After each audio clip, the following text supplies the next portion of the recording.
Hi everyone, this is Paul Wright. On social media, you'll know me as Wilder Action or at Birds and Bees. This is part 2 in the series of macro in-flight natural light photography. Today, we're dealing with shutter speed. As I've said before, this is an equally important part of the exposure triangle, which we'll get into later fully. It runs alongside aperture and ISO, and they all go together to make up your whole photo in balance. I'll explain the whole exposure triangle up ahead in the series, but today is only about shutter speed and how and why it affects your photos, specifically for insect in flight photography in natural light. To explain shutter speed, I'm going to go back in history and show you from pinhole photography or very basic photography all the way through to the latest mirrorless cameras. Even a pinhole camera had an effective shutter. You'd remove it for a certain amount of time and then you'd replace it once your exposure was long enough. Now moving to before the digital age, SLR cameras with film. SLR stands for single lens reflex, which reflected the light through the lens up the camera to your eye, and what most of you might know as DSLR, which is digital single lens reflex, which is the same principle, through the lens, up to your eye, through the camera. Both of these had a mechanical shutter, which would move up out of the way to reveal two curtains. The first curtain would move to expose the camera to light. The second curtain would drop to stop the exposure. So one to open, one to close, one to start the exposure, one to stop the exposure. Again, remembering the exposure is the amount of time light was allowed to touch the sensor or film to get the correct exposure. When you press the trigger, the first curtain would move, allowing light into your sensor or film. Once the time you set had been passed, the second curtain would drop and stop the exposure. Now onto mirrorless. Mirrorless cameras can still have curtains. They open and close to let light in and then to stop the light. But the beauty of a mirrorless camera is it doesn't need to have those curtains. It can do this all digitally. So in effect, it can be silent. It doesn't need to have a moving part at all, like my Nikon Z8 and Z9. My Canon R5 does have a shutter, but it doesn't need it because it can go completely silent with mirrorless. Mirrorless cameras don't need to have the periscope effect. They don't need to go through the lens, up through the camera to your eye, because instead of doing that, they use video technology basically. They can be fired electronically by pulsing signals through to the sensor. The pinhole camera shutter can only move as fast as your hand can move. SLRs typically went up to 1/4000th of a second in time shutter speed, down to around 30 seconds or more if you put it into the right mode. DSLRs went slightly quicker, up to 1/8000th of a second, and then they could go longer on the other side. It's so that you can do things like capture enough light to get the night sky, or if you're in low light situations is what a slow shutter is used for. But obviously we're doing insect in flight photography, so we want fast shutter speed. I typically shoot about 1/3200th of a second. SLRs and DSLRs can keep up with this time easily. The maximum I ever shoot at is roughly around about 1/8000th of a second, which would be pushing it for an SLR, but a DSLR could do it. Mirrorless cameras can go even faster than this, especially with the brand new cameras that have just been introduced with a global shutter. They can go up to roughly 1/80,000th of a second. This is great, but I shoot in natural light, so I can't get anywhere near those shutter speeds. I would require too much boost in my ISO or a much wider aperture to be able to shoot this. Remember from the last series, I told you I was shooting roughly between f6.3 and f11. This only allows me a shutter speed of between 1/1600 and maximum about 1/6400th of a second, depending on light and brightness of my subject and the brightness of the background. We can change the value of the shutter speed by turning a dial on the camera only if we put it into a TV mode, which stands for time value on Canon, and S mode, which is on Sony, Nikon and others. I couldn't tell you all the brands. I have shot other brands, but I wasn't shooting insects in flight at the time. We can also do this in full manual mode, which is what I shoot at, so that I'm fully in control of my camera. But that's not to knock any other modes. It's just that I prefer using that because I like being fully in control. The other modes, TV and S, are semi-automatic modes which let you control one or two things on your camera, and the camera does the other thing to balance everything out for your exposure. If you shot in fully automatic mode, you would not be in control of your speed, aperture, or ISO.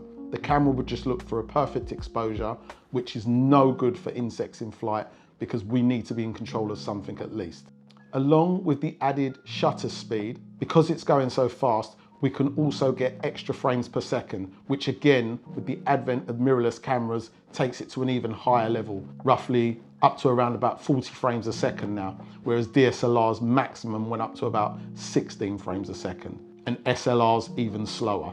Always remember that no matter how technologically advanced your camera is, it's just a dumb box. You need to give your camera some input to help your camera do what you need it to do. Don't rely on everything that the camera does automatically. Yes, these features are great, but they won't get you everything you're looking for. Remember, you're an artist and you need to use the camera as your brush. So now, we're in control of the camera. How do we use this speed? I've already told you what kind of speeds I shoot at between, but this all depends on the circumstances. When I first started practicing, I'd go out to the forest at the back of my house and I'd look for the little gaps where you find hoverflies. These hoverflies would be in a slightly sunlit situation. They tend to sit in the sunlight, but you have to look for them. But with the dark trees behind them, they would create a not so nice background. But because they're always in the same place, they are amazing species to practice on. Because they're hovering, they're pretty much in one place. They might be doing this, and they do move off every now and then, but if you look, they'll always come back. They do this a couple of times, and then they'll hover. They'll be like this. You can get down to maybe around about 1/800th of a second or even slower. But don't forget, we're looking for sharp details. The faster your shutter speed, the more you freeze motion. So all of the little hairs and all of the wings, the faster your shutter speed goes, is the more it freezes all of that. So obviously, like I said before, if I really wanted to get just unbelievable sharpness, I could shoot at 1/80,000th of a second. The problem with that is not enough light. So we have to take our shutter speed down again. This is why we control our shutter speed. Also, we're trying to control what the motion looks like. If you want motion blur in your photo, you make it slower. The slower you go, the more motion you get. I'll show you on this fan that I've taken lots of different pictures at lots of different shutter speeds. I've left the ISO floating automatically, so as we go on, the quality will probably get worse, but the motion blur will become less and less, and hopefully the details will become more and more. Like I said, the faster the shutter speed is the more we freeze motion, and the more detail we're likely to capture. Not necessarily in the background. The background will probably be the same because the background is much further away from us. We don't need to worry about the background. It's all about the subject, and our subject is this fan. Notice as I'm going really slow, you can see nothing but a blur. The faster we get, the more and more we can see of the fan blades of the fan. Once I get to an extremely fast shutter speed, it looks like the fan's not even moving, but it is. And this is where your artistry comes in. You have to decide whether to catch a subject fully with no motion blur, but this can sometimes look sterile. It can sometimes look like your subject's not even in flight because the wings are so still.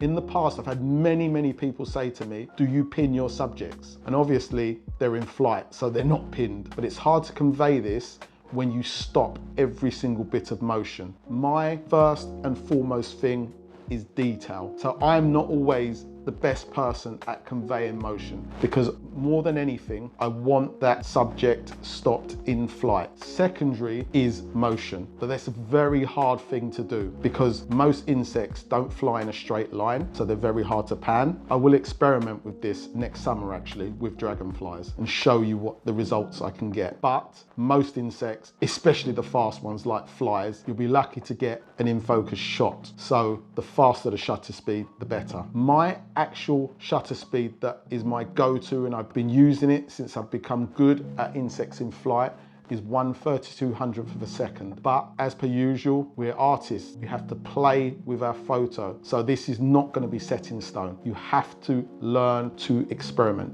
Don't forget, when you're experimenting, when you raise your shutter speed, you have to compensate somewhere else, especially in natural light photography. I will in the summer experiment with flash, which requires lower shutter speeds. It doesn't need the high shutter speeds I shoot at. But as I've said before, I don't really like the backgrounds and that when it comes to flash photography, but I'm willing to try. Again, I love experimenting. This year, 2024, has brought me the most behavioral shots I've ever had of insects. This is because I'm actually actively looking for things. I'm noticing what insects do more. 2025, I'm hoping to take it up even higher. I hope this video has helped you understand the importance of shutter speed. It's not just a set it and leave setting, which to be honest, I don't think any setting is. You've got to constantly learn and adapt to help yourself to get better shots. Remember, this is just 1/3 of the exposure triangle, and it is an equally important part. You must learn to use all 3 parts to get the photos you require. Remember, if you want to catch any moments, and that's any moments in photography at all, you have to have a camera with you. You have to practice. You have to learn. You have to persevere. Don't just give up. We learn by failing. Thanks for watching, and I'll see you on the next one.